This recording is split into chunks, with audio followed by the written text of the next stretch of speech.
Shalom, shalom, bien-aimés dans le Seigneur.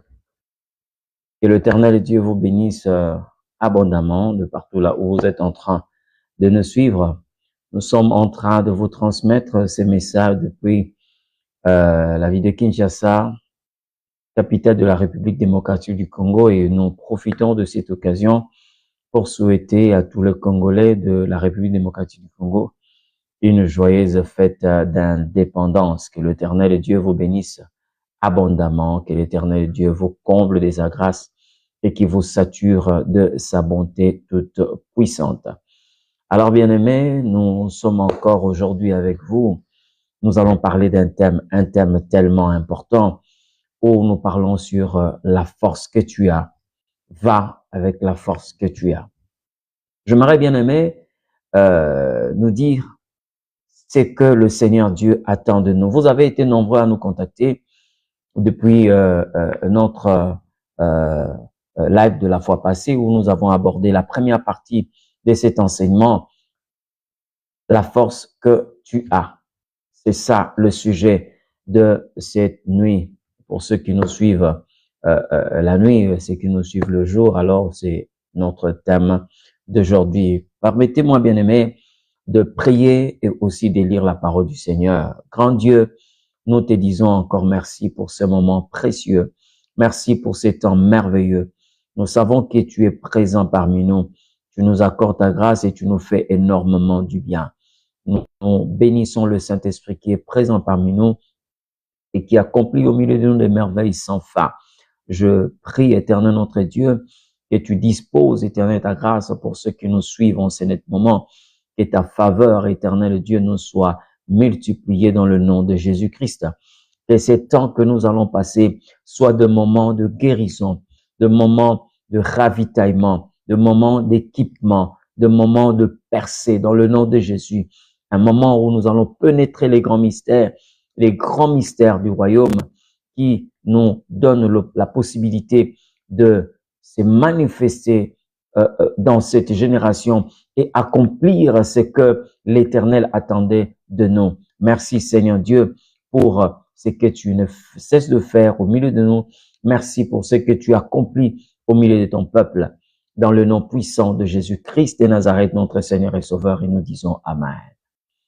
Et l'Éternel Dieu nous bénisse. Nous vous saluons dans le précieux nom de Jésus-Christ. Bien-aimés dans le Seigneur, que ces moments soient des moments de guérison pour ceux qui sont malades, que ce soit des moments de relèvement pour ceux qui sont abattus, que ce soit des moments de percée pour ceux qui veulent vivre réellement la main de l'Éternel Dieu. La force que tu as. Laissez-nous lire la parole du Seigneur. Nous sommes dans le livre de Juges, chapitre 6, le verset 14. En réalité, c'est tellement vaste et long ce texte, mais nous allons seulement prendre cette portion des Écritures pour nous aider à asseoir l'enseignement que nous allons dispenser cette nuit. Juges chapitre 6, le verset 14, la Bible dit, « L'Éternel se retourna vers lui et dit, « Va avec cette force que tu as et délivre Israël de la main des Madians. N'est-ce pas moi qui t'envoie? » Amen. Bien-aimé, ici il s'agit d'un homme que l'Éternel Dieu avait choisi pour apporter la délivrance à son peuple. Il s'agit de Gédéon. Vous savez, bien-aimé, après une mauvaise conduite du peuple d'Israël, les Madianites, un peuple ennemi d'Israël, a commencé à malmener le peuple du Seigneur. Bien-aimé, c'était terrible, insupportable de voir un peuple qui avait la promesse de la supériorité commencer à être écrasé par un peuple ennemi. Mais vous savez très bien, bien-aimé, ça je vais ouvrir une parenthèse pour nous dire que l'obéissance au Seigneur nous donne la supériorité sur l'ennemi. C'est-à-dire l'obéissance à la parole de Dieu nous donne de dominer sur nos adversaires, mais le contraire, quelquefois, nous écrase et nous détruit lorsque nous ne sommes pas obéissants à l'Éternel Dieu. C'est comme dit la parole de Dieu dans le livre de Deutéronome, chapitre 28, à partir de verset 15, où on est en train de parler de ce qui peut arriver à un peuple qui n'obéit pas au Créateur. Alors, si déjà vous êtes gagné par la désobéissance, sachez-le bien, votre préoccupation n'est pas de chercher des stratégies, comment attaquer l'ennemi, comment vaincre l'ennemi, parce que vous le vouliez ou pas, vous allez perdre la bataille parce que Dieu ne peut pas soutenir des désobéissants. Mais si vous êtes dans l'obéissance, bien aimé, sachez-le bien que tout combat qui se pointe devant vous devient une opportunité d'exploit, de miracles et de grandes réalisations. Alors le peuple d'Israël a marché contrairement aux lois du Seigneur. C'était un peuple qui connaissait la loi de Dieu, mais qui a commencé à piétiner sur les lois que ces peuples connaissaient. Et la Bible dit, l'Éternel les livra entre les mains des Madianites. Combien de personnes aujourd'hui sont livrées entre les mains de l'ennemi? Tout simplement parce que ils ont commencé à marcher contre les lois que l'Éternel a établies. Vous êtes en train de détruire, de marcher et de fouler aux pieds certaines interdictions. C'est comme ça qu'aujourd'hui, vous vous retrouvez quelquefois écrasé par l'ennemi. Vous ne savez pas comment est-ce que vous pouvez vous en sortir. Vous avez comme l'impression que Dieu vous a abandonné. Mais j'aimerais dire à quelqu'un, ce principe est irréversible. Dieu n'abandonne jamais ceux qui s'attachent à lui. Avant que Dieu nous abandonne, c'est nous d'abord qui commençons à abandonner le Seigneur. C'est comme ça qu'il a déclaré aussi en Israël en disant, je suis avec vous lorsque vous êtes avec moi. Lorsque vous m'abandonnez, moi aussi l'Éternel Dieu, je vous abandonne.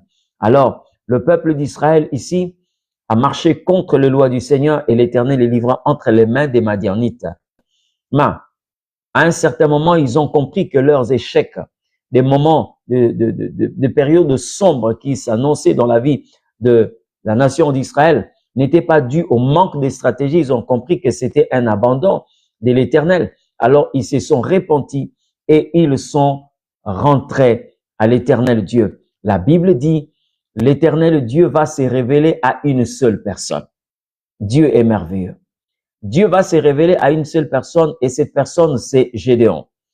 Et pendant que lui s'apprêtait pour mettre à l'abri la récolte qu'il avait, l'ange du Seigneur lui apparut et a commencé à lui parler.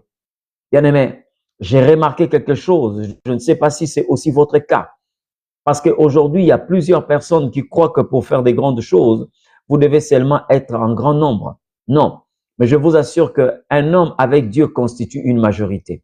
L'ange est venu parler à Gédéon en disant, vaillant héros, l'Éternel est avec toi. Mais lorsque Gédéon a rétorqué, il n'a pas compris le langage de Dieu. Et ici, je suis en train de parler à tous ceux qui ignorent la force que l'Éternel Dieu a placée en vous. Cette force ne fait pas de vous un homme orgueilleux ou une femme orgueilleuse, mais cette force adore Dieu, cette force loue le Seigneur, vous pousse à manifester la gloire et la grandeur du Tout-Puissant. Gédéon a retourné en disant, il a rétorqué en disant, si l'Éternel est avec nous, pourquoi tous ces malheurs? Et où sont les prodiges que nos pères nous ont racontés? Or, l'ange lui a dit, l'Éternel est avec toi. Combien de personnes aujourd'hui, vous êtes là en train de me suivre? Dieu veut faire des choses avec vous, mais vous voulez avoir la garantie de ceux qui peuvent vous accompagner. Est-ce que Dieu vous a appelés tous? Dieu t'a appelé, mais tellement que tu n'as pas le regard sur toi-même, tellement que tu as été déjà dominé par le fait de ne pas croire en toi-même, tu crois que les grandes choses viendront de l'extérieur où l'Éternel Dieu t'a pointé du doigt pour te dire que c'est avec toi que je vais réaliser ces choses. Bien-aimé, j'aimerais d'abord commencer à relever une personne. Le diable vous a tellement détruit en vous faisant savoir que vous n'avez rien. Vous n'avez rien d'extraordinaire. Vous ne valez rien. Et au lieu de croire à la vérité que le Seigneur Dieu vous transmet, vous avez commencé à croire aux mensonges de l'ennemi. Mais je veux vous dire une chose. S'il y a quelque chose que le diable ne peut pas faire, c'est vrai qu'il y en a deux. Mais je veux vous citer seulement une seule chose que le diable ne peut pas faire. Premièrement, le diable ne peut pas vous dire la vérité.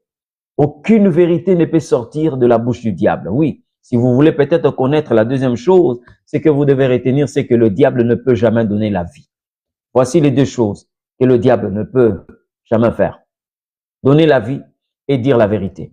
Il y a des gens, vous n'entendez aucune voix, mais vous êtes en train de ressentir cela parce que il y a des choses qui nous combattent, non parce que nous sommes en train d'écouter cela, mais nous avons une conviction qui nous fait savoir que nous n'avons rien. Mais j'aimerais dire à quelqu'un, libère-toi de cette manière de considérer les choses ou de croire aux mensonges de l'ennemi. Libère-toi de cette façon de faire. Vous voyez, j'ai parlé la fois passée d'une femme, la femme de ces prophètes, qui avait perdu son mari, la veuve du prophète, et qui est sortie de sa maison. Combien de personnes sont comme ça? Elle est sortie de sa maison croyant trouver la solution à l'extérieur. Et quand elle a rencontré Élisée, elle a dit à Élisée, mon mari était un serviteur de Dieu comme toi. Il est mort et il a laissé une dette. Et voici le créancier est venu prendre mes enfants et en faire des esclaves. Et Élisée lui a posé la question, qu'est-ce que tu as dans ta maison? Or, cette femme était déjà sortie de la maison. Pour elle, il n'y avait rien à l'intérieur. Elle n'avait rien d'extraordinaire. C'est comme aussi ta vie, lorsque tu regardes ta vie, tu te rends compte qu'il n'y a rien à l'intérieur. Mais je veux peut-être chercher à l'extérieur. C'est comme ça que beaucoup de personnes croient que le meilleur, c'est ce que Dieu a donné aux autres. Vous n'êtes pas en train de regarder votre propre vie. Or, je vous assure, tout ce qui va faire votre bonheur, tout ce qui va amener des exploits dans votre vie, l'Éternel a placé en vous. Dieu a placé la force qui va faire de sorte que vous puissiez étonner le monde. Cette force-là est en vous. Alors, je ne vous demanderai pas de ne pas considérer les autres. Mais avant que vous puissiez considérer les autres, vous devez commencer d'abord à vous considérer vous-même. Il y a des gens aujourd'hui qui sont tellement mal entourés, des gens qui sont en train de vous regarder d'un œil bizarre, des gens qui commencent à jeter les discrédits sur vous, vous faisant savoir que vous ne valez rien, vous ne valez rien. Bien-aimés dans le Seigneur, à un certain moment, il faut fermer les oreilles et essayer d'écouter la voix intérieure. Parce que, quelle que soit la forme que vous avez, quel que soit ce que les hommes disent de vous, il y a quelqu'un, lorsqu'il vous a créé, il a dit, l'Éternel a vu que cela était bon. Il apprécie la forme qu'il vous a donnée. Il apprécie le temps qu'il vous a donné. Il apprécie les potentialités qu'il a placées en vous. Il apprécie. Si beaucoup de gens aujourd'hui échouent, c'est parce que ils ne veulent pas regarder au-dedans d'eux-mêmes. Je vous donnerai un exemple.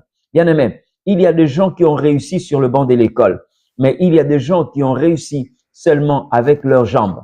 Vous comprenez? Il y a des gens qui ont réussi avec leurs pinceaux. Il y a des gens qui ont réussi. Alors, admettons que quelqu'un qui a reçu de Dieu un don pour devenir un excellent peintre et qui commence, par exemple, à convoiter un joueur de football. Vous comprenez? Il va tuer son potentiel. Il va tuer ses capacités pour vouloir devenir comme l'autre. Mais qu'est-ce que nous devons faire? C'est de commencer d'abord à jeter un regard sur nous-mêmes. Les hommes peuvent se tromper, mais l'Éternel ne se trompe jamais. L'Éternel ne se trompe jamais. Si la Bible a parlé de Sarah comme étant une belle femme, si la Bible a parlé de Rebecca comme étant une très belle femme, mais la Bible aussi a parlé de Marie comme étant une femme qui a reçu la grâce.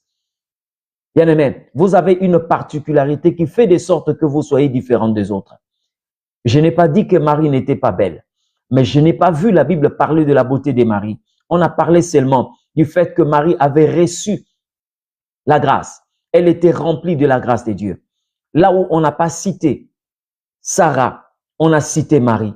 Là où on n'a pas cité Marie, on a cité Anne. Chacun a son histoire. Lorsque vous regardez par exemple l'histoire de Anne, on n'a pas parlé de Anne comme quelqu'un qui était tellement belle, fort belle, non. Mais lorsqu'on parle de l'histoire de la prière, on cite Anne. Lorsque les autres se sont mises sur leur chaise, sur leur fauteuil, mais elle s'est levée pour prier. Vous devez savoir, il y a quelque chose que l'Éternel a mis en vous qui va changer votre histoire.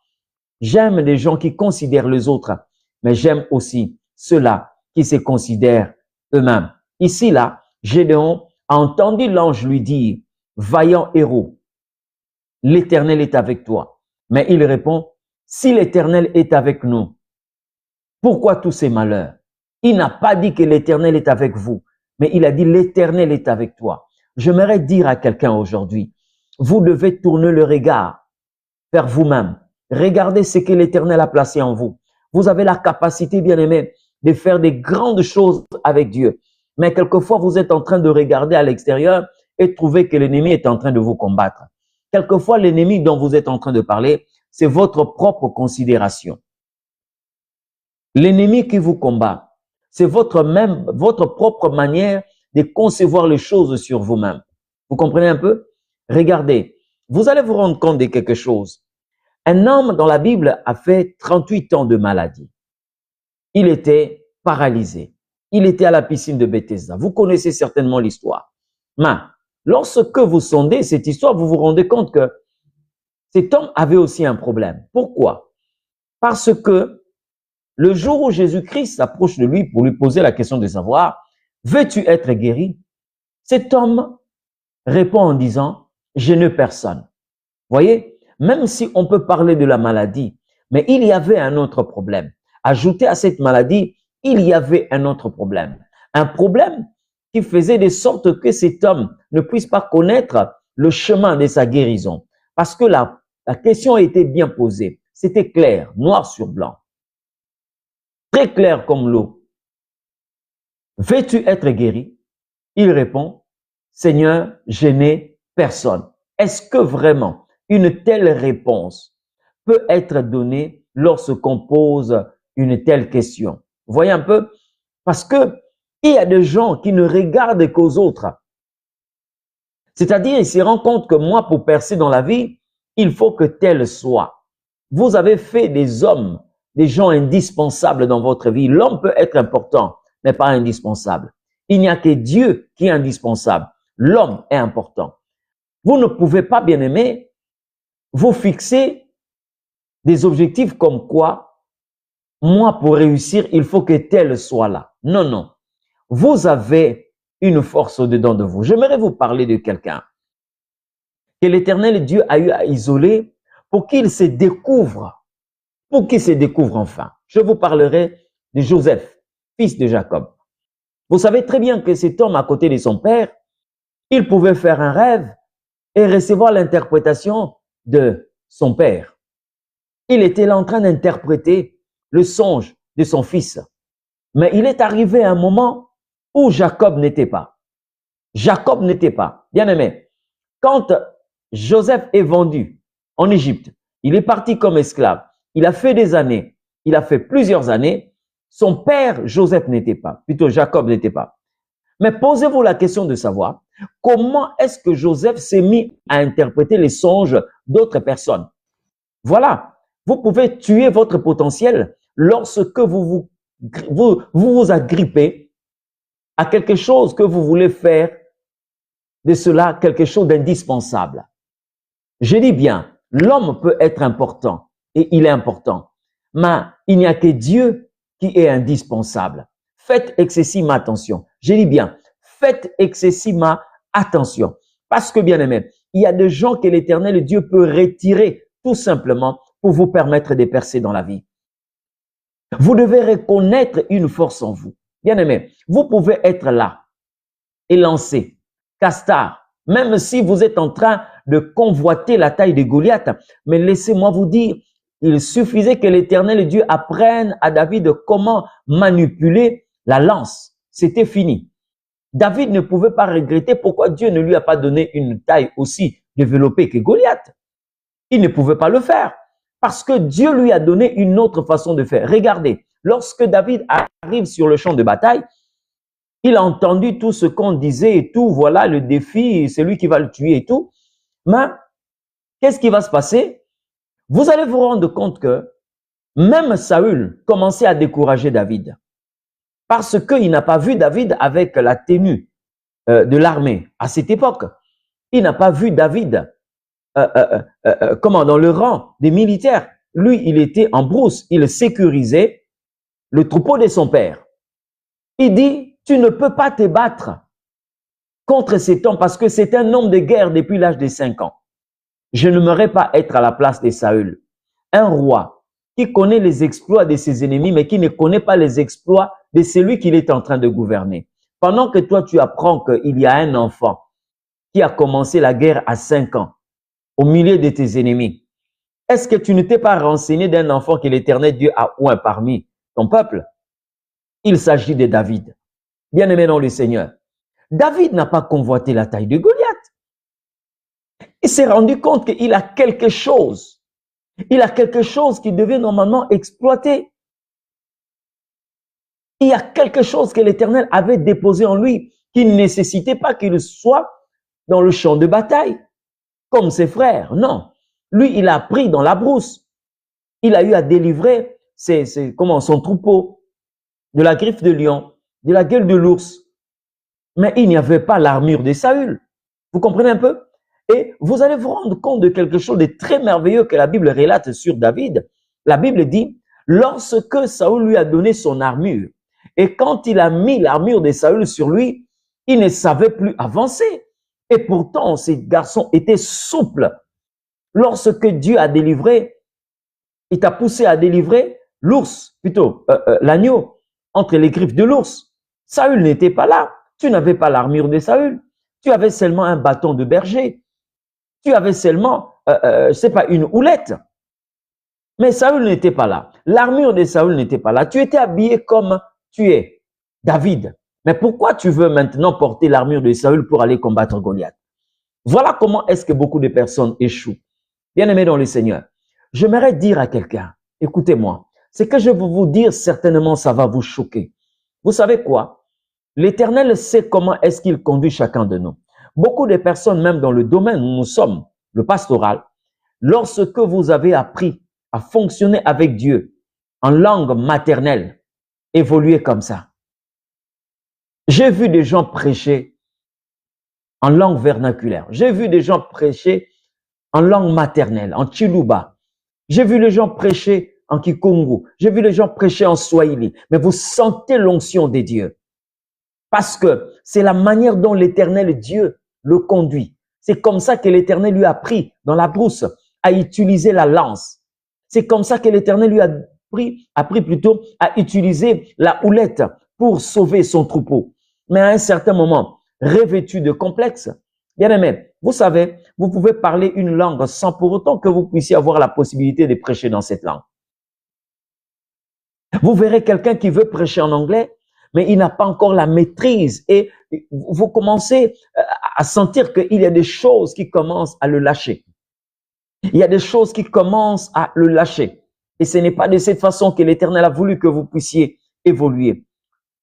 Évoluer tel que le Seigneur a voulu que vous puissiez évoluer. Il y a une force en vous que vous devez normalement exploiter. Lorsque vous regardez l'histoire de David, les gens vont vous dire que c'est quelqu'un qui n'est pas approprié. Comment tu peux descendre dans le champ de bataille avec des vêtements ordinaires? Nous tous, nous sommes en tenue. Il y a une armure de soldat. Mais David n'a jamais utilisé ça. Ce qui est important pour lui, ce n'était pas le vêtement, mais c'était le revêtement. Parce que là, il s'agit du Saint-Esprit. Vous comprenez un peu? C'est ce qui a fait la différence entre Jésus et les sacrificateurs de cette époque. Il y avait le sacrificateur selon l'ordre d'Aaron. Ils étaient remarquables de par leur style vestimentaire. Voyez un peu? Ils s'habillaient comme ça. Ils avaient les faudes, ils avaient le pectoral, ils avaient tout ce qui constituait le vêtement sacerdotal de cette époque. Mais Jésus était différent d'eux parce que lui n'était pas vêtu, mais lui, il était revêtu par la puissance du Saint-Esprit.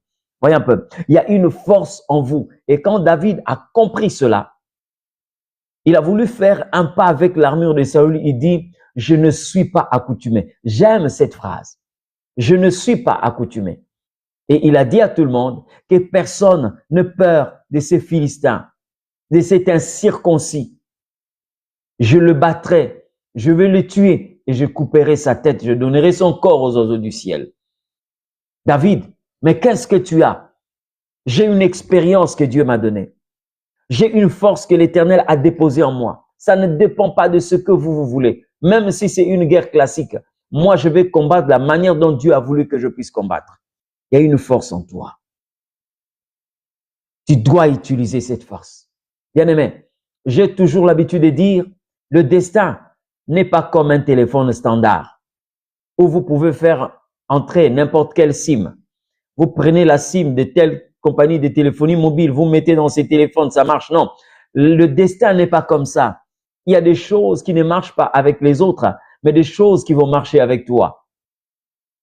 Il y a des choses, vous remarquerez des exploits réalisés par les autres. Lorsque vous voulez faire le suivisme, quelquefois vous allez échouer brillamment. Il y a des gens qui sont comme ça. L'Éternel a voulu que vous puissiez échouer là où les gens réussissent facilement. Mais vous allez remporter ou vous allez vaincre. Vous allez réussir là où les gens ont du mal à réussir. C'est comme ça que Dieu a tracé les choses. Vous savez, il y a des gens qui peuvent réussir à l'extérieur, mais il y a des gens qui réussissent dans la fournaise ardente. Il y a des gens qui peuvent réussir à l'extérieur, mais il y a ceux que l'Éternel attend dans la fosse au lion. Vous devez utiliser la force que l'Éternel a placée en vous. Que les gens ne vous découragent pas. Ne permettez pas aux gens de vous décourager.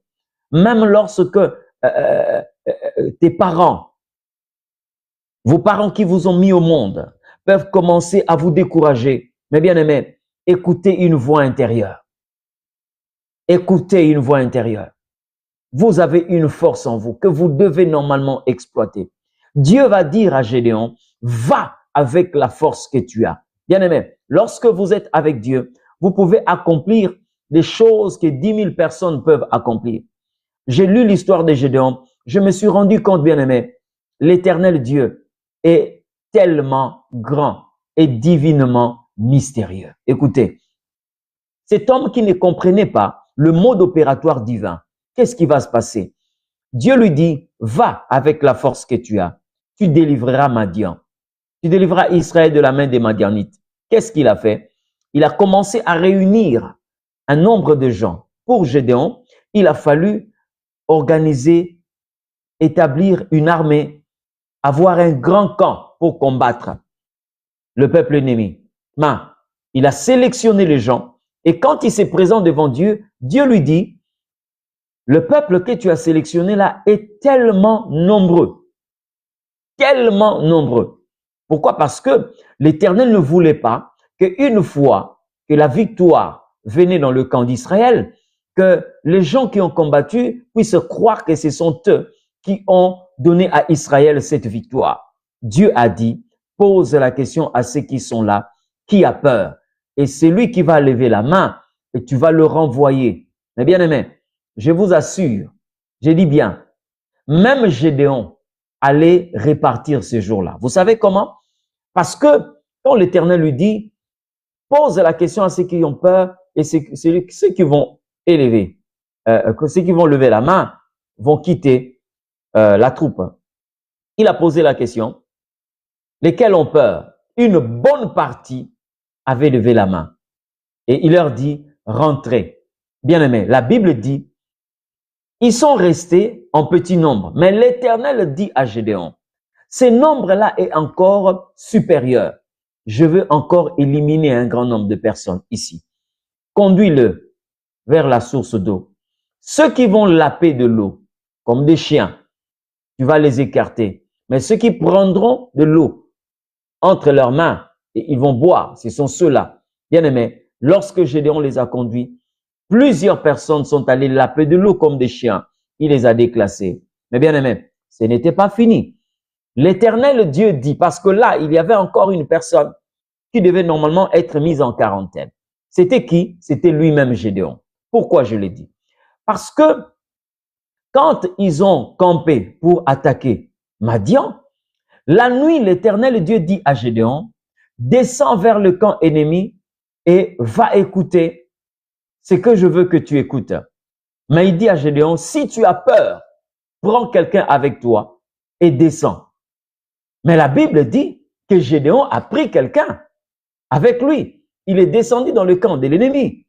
Mais ça veut dire quoi? C'est que Gédéon lui-même avait peur. Mais or, la première sélection, l'Éternel Dieu a posé la question de savoir qui a peur. C'est là où j'ai dit, même Gédéon pouvait être éliminé.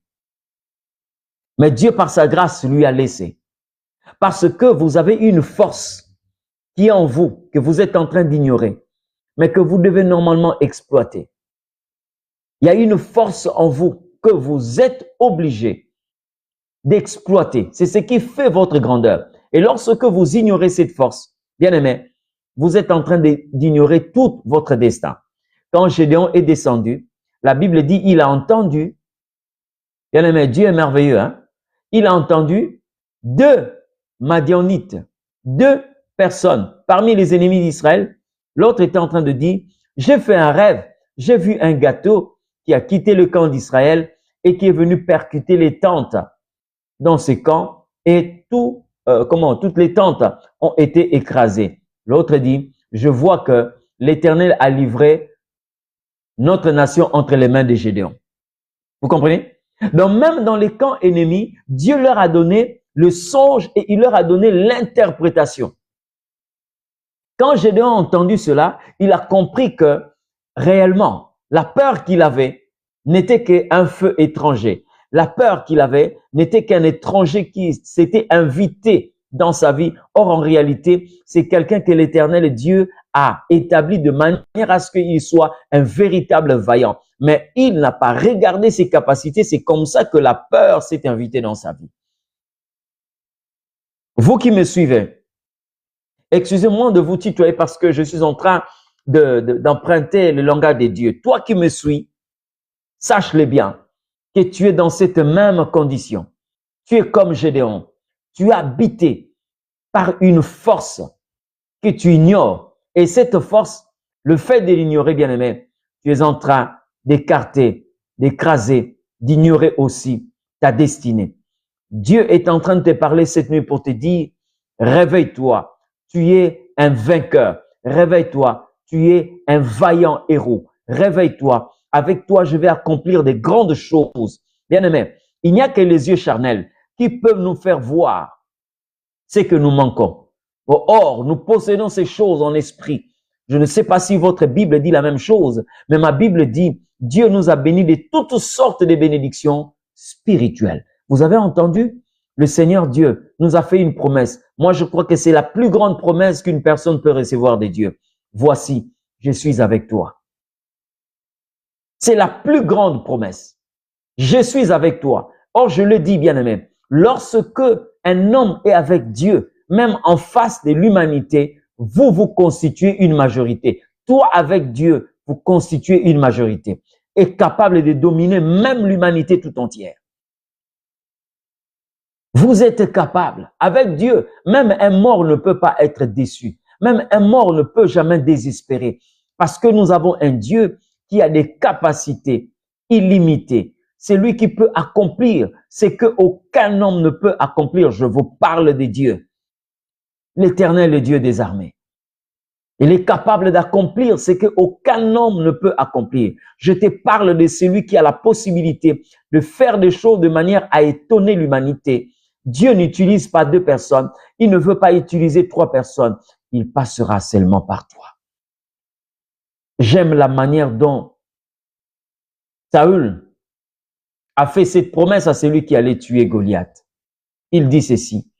Celui qui va le tuer, il deviendra le gendre du roi. Il sera élevé et sa famille sera élevée. Bien aimé. Donc, une seule personne, David, et pourtant il y avait plusieurs soldats. Mais Saül dit, c'est lui qui va tuer. Vous savez, vous devez vous rendre compte, bien aimé, quand vous marchez avec le Seigneur Dieu, vous aurez comme l'impression que les défis que vous devez relever sont plus forts que vous. Les défis que vous êtes appelés à relever sont plus costauds que vous. Mais ce que vous devez faire, c'est que ne reculez pas. Parce que quand l'Éternel Dieu commence à permettre que nous puissions être plus grands que nos défis, bien aimé, il n'y aura pas un témoignage percutant et aussi profond. Non.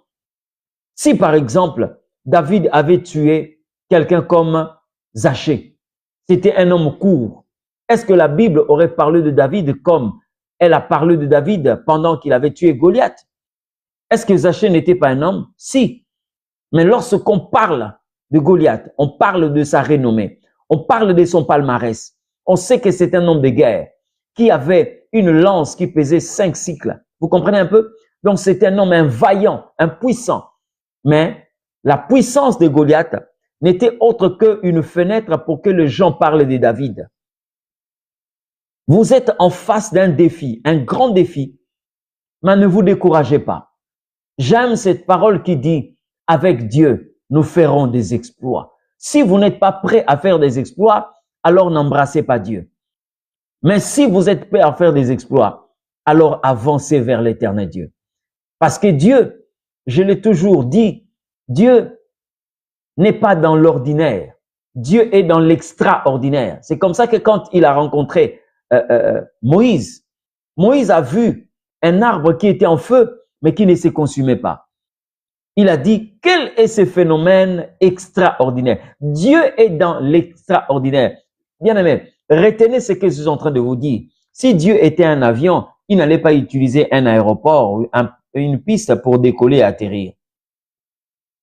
Voyez? Parce que quand vous voyez un vol atterrir sur le tarmac, utiliser la piste, c'est tout à fait normal.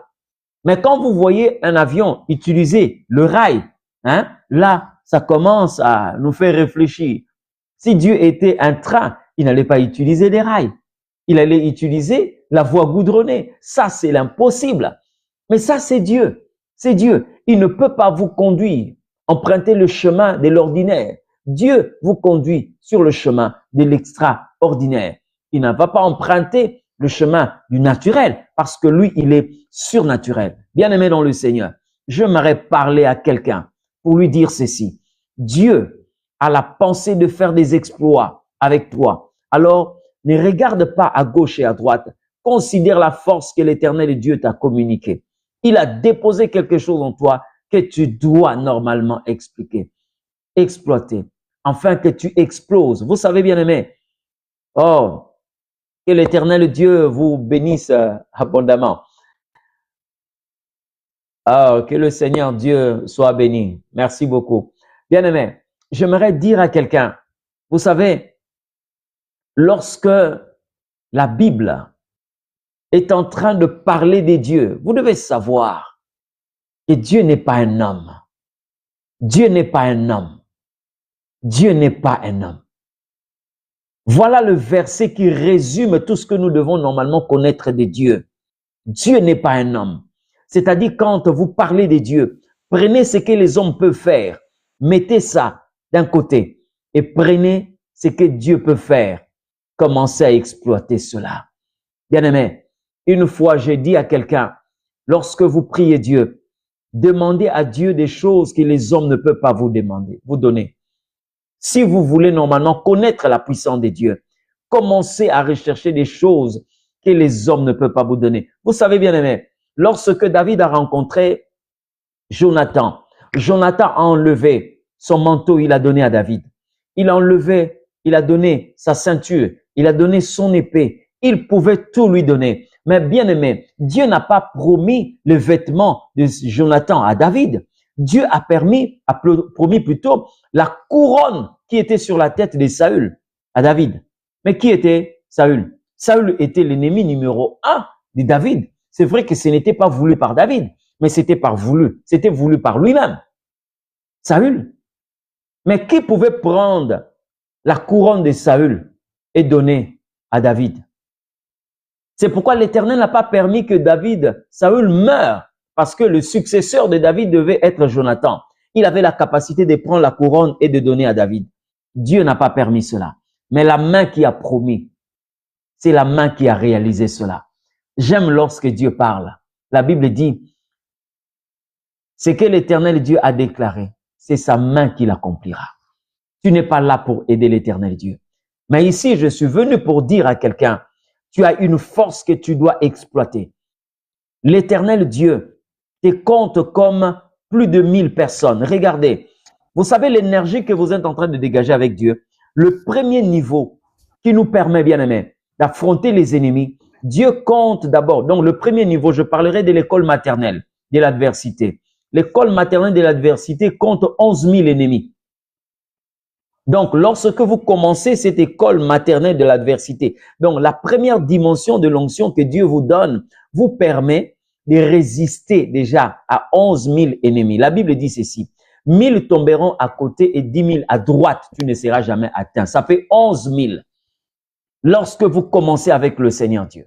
Vous comprenez? Donc, vous n'êtes pas n'importe qui. J'aimerais dire à quelqu'un, Dieu est en train de vous compter comme une multitude telle que vous êtes là. Donc, même si vous êtes entouré de personnes qui ne font que tirer sur vous, vous faire savoir que vous ne valez rien, n'écoutez pas ces genres de choses. La voix qui est en train de vous parler cette nuit, c'est la voix de l'Éternel Dieu.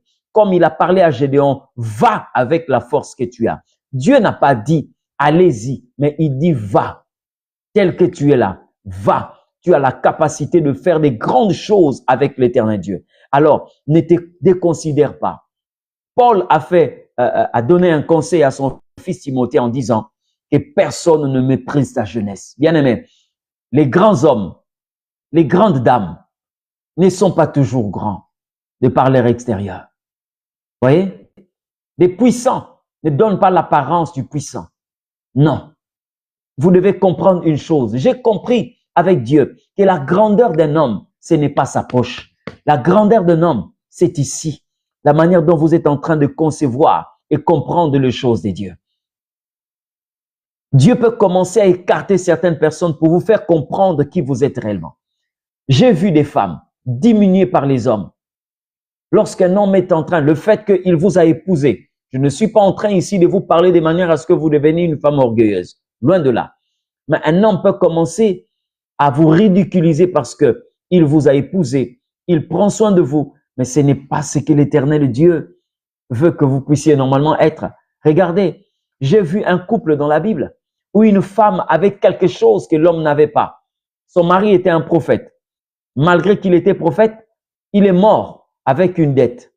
Il a laissé une femme et des enfants, 2 enfants.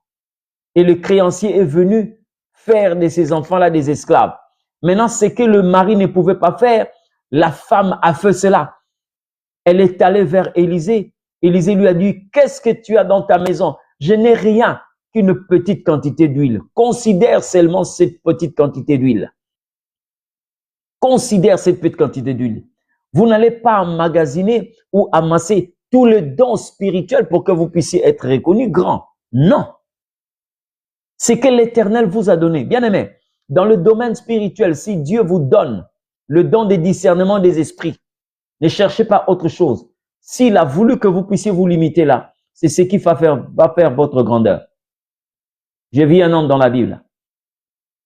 Il a épargné non seulement l'Égypte, mais une bonne partie de la terre parce que la famine qui avait frappé l'Égypte à cette époque concernait une bonne partie de la terre. Joseph, il avait quel don?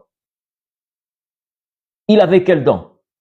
Aujourd'hui, pour briguer ces genres de responsabilités, assumer ces genres de responsabilités, vous allez entendre quelqu'un qui est 3 fois licencié il a un doctorat il a un DA en management, vous comprenez un peu? Mais lorsque vous regardez la vie de Joseph, qu'est-ce que vous retrouvez? Qu'est-ce qu'il avait? Pour le monde, on va dire que ce n'est rien du tout. Mais or, en réalité, Dieu lui a donné seulement le discernement des esprits, le don d'interprétation des songes.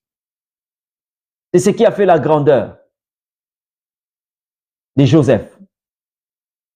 Samson ne pouvait pas devenir Salomon. Salomon ne pouvait pas aussi chercher à devenir Samson. Parce que les deux avaient des particularités. À Samson, Dieu a donné la force physique. À Salomon, Dieu a donné la grande sagesse. Et les deux ont percé. Les deux ont percé. Vous avez une force que vous devez normalement exploiter. C'est que vous êtes en train de voir, si vous considérez que vous n'avez rien, sachez-le bien que ce que vous utilisez, ce sont vos yeux charnels. Mais il y a des yeux spirituels. Et j'aimerais ici montrer le décalage qui existe entre les yeux charnels et les yeux spirituels. Je vous prendrai l'exemple d'Élisée avec son serviteur. Voyez, je parlerai, laissez-moi même parler clairement d'Élie et d'Élisée. Élie et Élisée. Élie le maître, Élisée le serviteur. Qu'est-ce qui va se passer? Pendant que les 3 ans et demi étaient passés, Élisée savait que c'est le jour où la pluie va tomber. Mais il a commencé à prier. La Bible dit qu'il a mis la tête entre ses genoux. C'est-à-dire, il s'est prosterné. Et il disait à son serviteur, regarde du côté de la mer. Est-ce que tu vois un nuage? Il dit, maître, il n'y a rien. Première fois, deuxième, jusqu'à la 7e fois. Voyez un peu? Mais or, en réalité, Élie était en train de voir un nuage. Élie voyait une grande pluie. Mais pendant que les yeux charnels de son serviteur ne voyaient absolument rien. Voilà le décalage qui existe entre les yeux charnels et les yeux spirituels. Mais même lorsque les yeux spirituels commencent à voir, mais vous allez vous rendre compte qu'il y a toujours une grande différence. Parce qu'à la 7e fois, lorsque le serviteur d'Élie va voir, il dit, maître, je vois un petit nuage qui a la forme d'une pomme, de la pomme d'une main d'homme. La pomme de la main, c'est comme ça. Comme une poignée. Voilà. Mais Élie sait que c'est cette même pomme de main-là, ces petits nuages-là, qui va remplir tout le pays et il y aura une abondante pluie. Et il lui a dit, va dire à Akab d'atteler son char et de courir. Voyez un peu? Donc, il y a une différence de vision lorsque vous voyez de par les yeux charnels et lorsque vous regardez de par des yeux spirituels. Les yeux charnels peuvent vous faire voir qu'il n'y a rien, mais or, il y a tout là où vous êtes en train de ne rien voir. Vous avez quelque chose de la part du Seigneur que vous devez absolument exploiter, que vous devez nécessairement exploiter. Oh, que l'Éternel Dieu soit béni. Je suis en train de prier pour quelqu'un qui me suit en ce net moment. Que l'Éternel Dieu ouvre tes yeux afin que tu vois ce qui somnole en toi, ce qui est caché en toi, afin que tu vois que les écailles de tes yeux tombent dans le nom de Jésus-Christ, afin que tu vois cette grandeur que tu ignores. Au nom de Jésus-Christ de Nazareth, tu n'es pas n'importe qui. Tu es un grand homme, tu es une grande dame et tu dois te découvrir. Ce que tu cherches à l'extérieur n'est pas plus que ce que l'Éternel Dieu enfuit en toi. Sois un plongeur, commence à fouiller, commence à pénétrer. Au-dedans de toi, il y a de valeurs que tu dois normalement exploiter. Bien-aimé dans le Seigneur, je l'ai dit, nous nous sommes fixés pour la journée de jeudi. Nous étions tellement occupés, nous étions tellement saturés. Et le samedi, il n'y avait pas moyen. C'est pourquoi nous nous sommes fixés aujourd'hui cette rencontre pour parler de ce thème. La force que tu as. La force que tu as. Bien-aimé, voilà le temps qui nous a permis de vous transmettre ce que l'Éternel Dieu nous a mis à cœur. Mais je vous fixe rendez-vous le mardi à 20h30. Mardi à 20h30, nous allons revenir avec d'autres détails sur ces enseignements sur la force que chacun a, la force que tu as. J'étais très heureux de partager avec vous cette parole, très heureux de partager avec vous cette expérience du Seigneur et je sais et Dieu vous a fait énormément du bien. Dieu nous a fait énormément du bien. J'aimerais seulement par cette prière réveiller un héros qui somnole en vous. Oui, vous pouvez peut-être me poser la question de savoir pourquoi cette affiche, pourquoi cette photo. Je vous présente ici une œuvre du Seigneur accomplie au travers d'une servante de Dieu, notre bien-aimée maman Hélène Mavungu, qui a chanté Jésus, l'amour de ma vie. C'est une chanson tirée de l'album L'amour infini que vous aurez le bonheur de savourer dans les jours à venir. Vous allez comprendre, bien aimé, la profondeur de cette œuvre du Seigneur. Nous bénissons l'Éternel Dieu pour cette œuvre grande et cette œuvre remplie de révélations. Mais si vous voulez connaître, ne fût-ce que c'est que est cette œuvre, je vous invite bien aimé à vous abonner sur sa chaîne YouTube Hélène Mavungu TV ou encore sur sa page Facebook Hélène Mavungu Moke ou sur son compte TikTok Hélène Mavungu Moke ou Hélène Moke. vous allez commencer à savourer cette merveilleuse chanson qui ne parle que de Jésus-Christ comme étant l'amour de ma vie. Je le dis, nous avons été vraiment heureux de vous avoir avec nous et je prie l'Éternel Dieu que cette parole puisse être enracinée en vous et que cette parole produise de fruits qui viennent à maturité. Je prie que vous puissiez bénéficier de cette parole du Seigneur. Voilà. Le temps est tellement avancé aujourd'hui. Vous allez nous excuser parce que nous n'aurons pas à poser des questions directement et à moins qu'il y ait des gens qui peuvent poser des questions par écrit, par la grâce de Dieu, nous avons un excellent professeur qui est le Saint-Esprit, capable de répondre à toutes nos questions. Mais je vous bénis de la part du Seigneur. Je prie que l'Éternel Dieu vous comble de sa grâce, qu'il vous bénisse abondamment et que vous puissiez expérimenter la main de Dieu. Et si vous êtes là malade, que le Seigneur Dieu vous touche et qu'il vous communique la guérison dans le nom de Jésus. Si vous avez un combat qui dépasse votre force, que l'Éternel par son onction vous rende victorieux au nom de Jésus tel qu'il a déclaré que nous sommes plus que vainqueurs. Père éternel Dieu, je prie pour ton peuple dans le nom de Jésus-Christ. Yahweh, je sais que tu as fait de nous de plus que vainqueurs. Laisse que ta main puissante et agissante soit sur nous et que l'onction du Saint-Esprit nous place au-dessus de nos ennemis et cela dans le nom puissant de Jésus-Christ. Père de gloire, je menace tout ce qui est contraire à ta volonté dans le nom de Jésus. C'est toi qui nous as fait cette promesse selon ta fidélité. Nul ne tiendra devant toi tant que tu vivras. Père éternel Dieu, merci pour ce que tu as accompli. Bénis tous ceux qui ont participé, tous ceux qui ont assisté et tous ceux qui ont attaché leur foi, Seigneur Dieu, à ces moments de partage. Dans le nom de Jésus, merci pour le relèvement, merci pour le redressement. Au nom puissant de Jésus-Christ de Nazareth. Et nous recommandons, Père, aussi la nation congolaise entre tes saintes et divines mains. Merci, bien-aimé Saint-Esprit. Bénis, éternel notre Dieu, tous ceux qui nous suivent ailleurs, à Lubumbashi, et tu les bénisses au nom de Jésus. Bénis tes serviteurs, bénis tes servantes, au nom puissant de Jésus. Que l'éternel Dieu, dont la main est puissante et capable de toucher n'importe quel coin de la terre, que le Seigneur Dieu vous bénisse et qu'il vous comble de sa grâce, cela dans le nom de Jésus. Que toute force négative capable de vous déranger soit maintenant anéantie par la puissance du nom de Jésus-Christ. Et tout ce qui s'est levé contre la volonté de Dieu dans votre vie soit humilié et écrasé dans le nom puissant de Jésus-Christ. Que l'éternel Dieu menace tout ce qui vous menace en ce net moment. Je m'aurais rappelé à quelqu'un, vous êtes un terrain privé de Dieu. Et la Bible déclare en disant, celui qui te touche, touche à la prunelle du lait de l'éternel. Sois guéri, sois rétabli, sois redressé. Reprends ta place devant le Seigneur dans le nom de Jésus. Ainsi nous avions prié. Amen.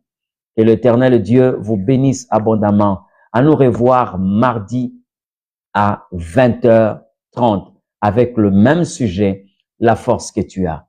Que Dieu vous bénisse.